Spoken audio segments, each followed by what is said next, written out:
Hello friends, welcome to the next module of this program. In this program, we will talk about identifying security misconfiguration and exploiting web application. So, first of all, we'll see what are common security misconfigurations. Security misconfiguration arises when security settings are defined, implemented, and maintained as default. Good security requires a secure configuration defined and deployed for the application, web server, database server, and platform. It is equally important to have the software up to date.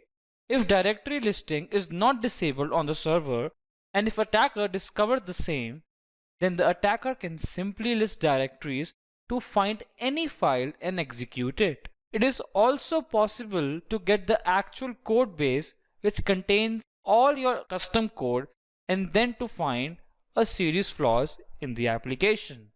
Okay, now let's talk about what is improper file handling. Improper handling of errors can introduce a variety of security problems for a website. The most common problem is when detailed internal error messages such as stack traces, database dumps, and error codes are displayed to the user, or maybe to the hacker. These messages reveal implementation details that should never be revealed.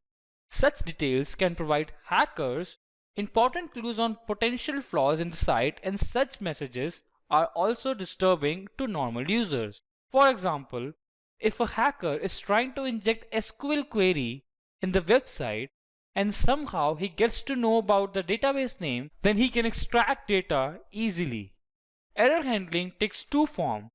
One, structured exception handling, and second, functional error checking. First, structured exception handling is always preferred as it is easier to cover 100% of code. On the other hand, it is very hard to cover 100% of all errors in languages that do not have exceptions, such as PHP 4.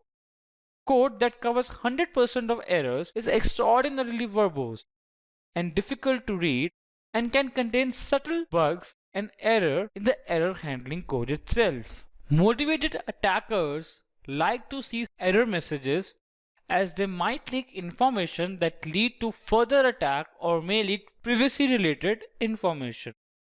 Web application error handling is rarely robust enough to survive a penetration test. Detailed error messages provide attackers with a mountain of useful information. Stack traces and SQL errors are two examples of very commonly forgotten errors that should be handled. So that's all for today. Thank you for watching this tutorial.